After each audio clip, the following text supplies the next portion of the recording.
we playing the noodle game with Kim Kardashian. It's totally okay in life if you don't know exactly what you want to do. What happens when a queen of controlled, polished reality is thrown into the chaotic, unfiltered world of a Twitch stream? The result is a train wreck of awkwardness that reveals more than just discomfort. It exposes a desperate grasp for relevance. Kim Kardashian, a woman who has built an empire on meticulously curated images, just stepped into Cenat's live stream, and it was nothing short of a disaster. From the moment she appeared, it was clear she was out of her element. The vibe was chaotic, the energy was off, and Kim looked like she'd rather be anywhere else. Viewers were left wondering, was this a misguided attempt to connect with a younger audience, or did she lose a bet that forced her into this mess? Cenat is no small-time streamer. With over 18 million followers on Twitch and ranking as the platform's third most followed creator, he pulls in insane numbers and earns millions yearly just by streaming his life. For celebrities, appearing on his show is like hitting the jackpot of free promotion, but for Kim, it was a square peg in a round hole. She sat stiffly amidst a group of much younger, energetic streamers, looking like a corporate executive who accidentally wandered into a college dorm party. The visual was jarring. Kim, usually the center of attention, seemed like an alien in this world, and the audience felt every second of that secondhand embarrassment.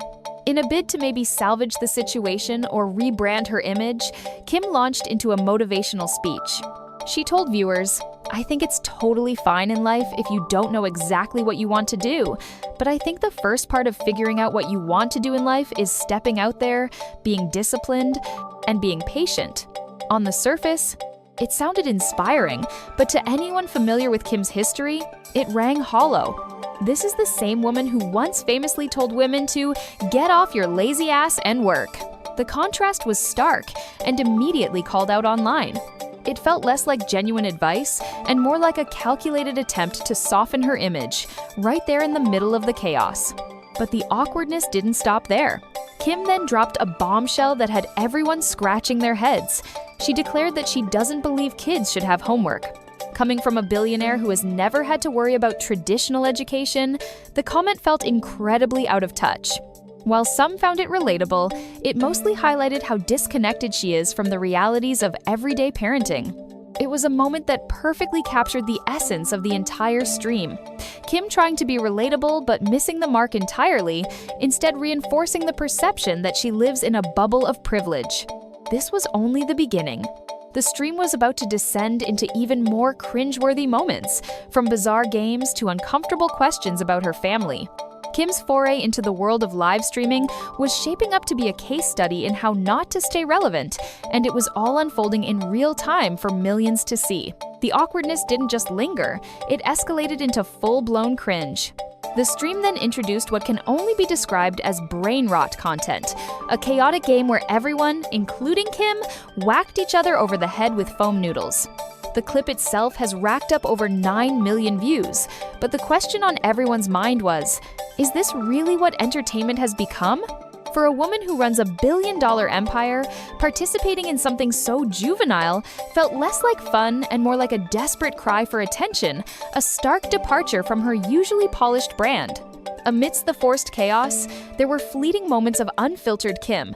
In a rare glimpse of authenticity, she shared her biggest pet peeve: people who complain about things but never bother to change them.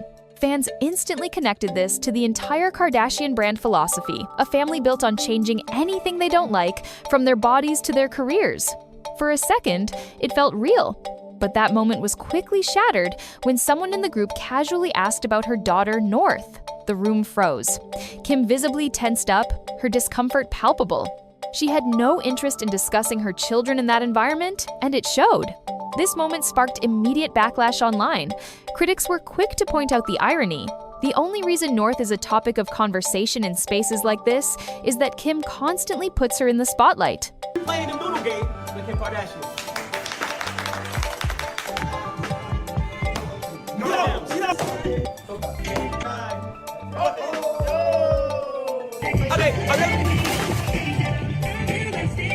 From paparazzi shots in Rome to appearances on other streams, North's childhood is public domain, and this awkward exchange was a direct consequence of that branding strategy. It was a self-created problem, and viewers called it out as such. The conversation then took an even more uncomfortable turn when the focus shifted to Kim's body, with comments being made right in front of her 10-year-old son, Saint. The vibe became deeply inappropriate, leaving everyone wondering why she would ever subject her family to that environment.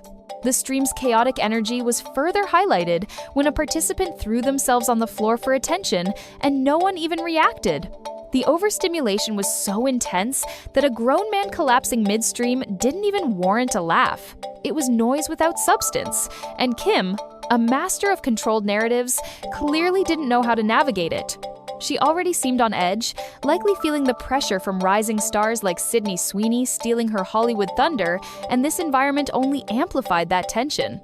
Every second seemed to push her further out of her comfort zone, revealing a side of her the public rarely sees. Not a boss, but someone lost and out of place.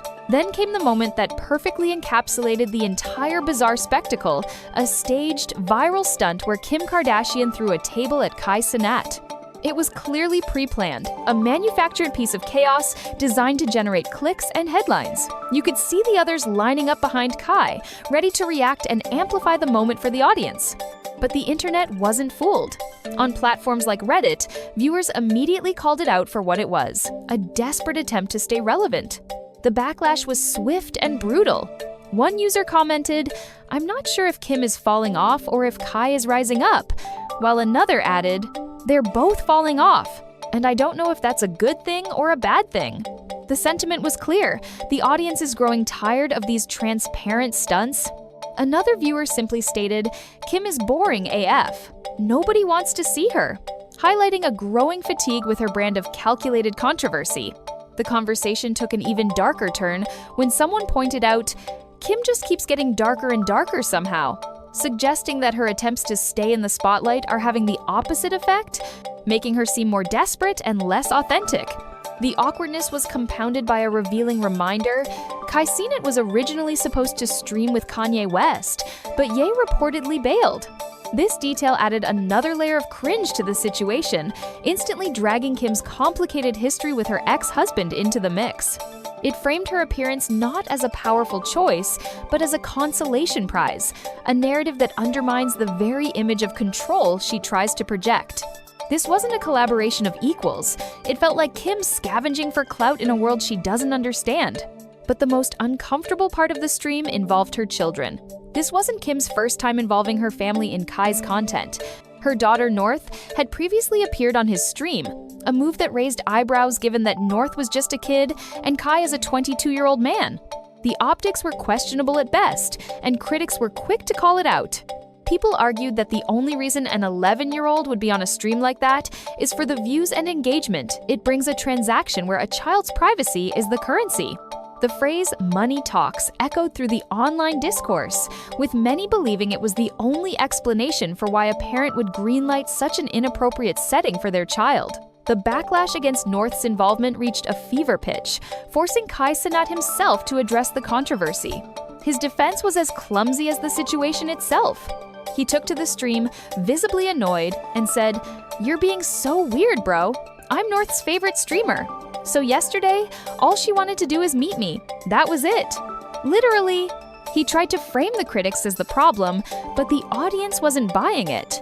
Instead of calming the storm, his deflection only poured gasoline on the fire, making it seem like he was trivializing very real concerns about child exploitation for clout. This entire fiasco culminated in one defining image, Northwest sporting a dermal piercing on her finger. For many, this was the final straw. While self-expression is one thing, a 12-year-old with a piercing, known to be high maintenance and prone to infection, felt like a boundary too far. Comment sections filled with concerns about cleanliness, safety, and the simple question, why? Why was a child being allowed to make such a permanent grown-up decision? It didn't feel like playful experimentation. It felt like another step in the rapid, and many would argue premature, erosion of her childhood. The piercing became a symbol of the larger issue. Kim's willingness to let North be put in these situations, whether on a chaotic stream with adults or adorned with adult-coded accessories, convinced critics that building North's personal brand is a higher priority than protecting her innocence. The chiller, as the stream put it, is the undeniable feeling that something is off. This isn't just parenting, it's product management, and the product is a child.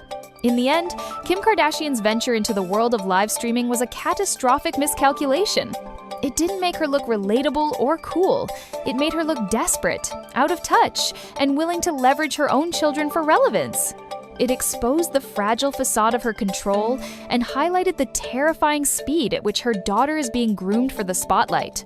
The internet's verdict was clear. This wasn't a collaboration. It was a cry for help from a star who feels her light dimming, and it may have come at the expense of her child's privacy. If this deep dive into one of Hollywood's most awkward moments has you hooked, you need to subscribe to Hot Sip, where the tea is always fresh. We serve the hottest celebrity secrets daily, and you won't want to miss what we're spilling next.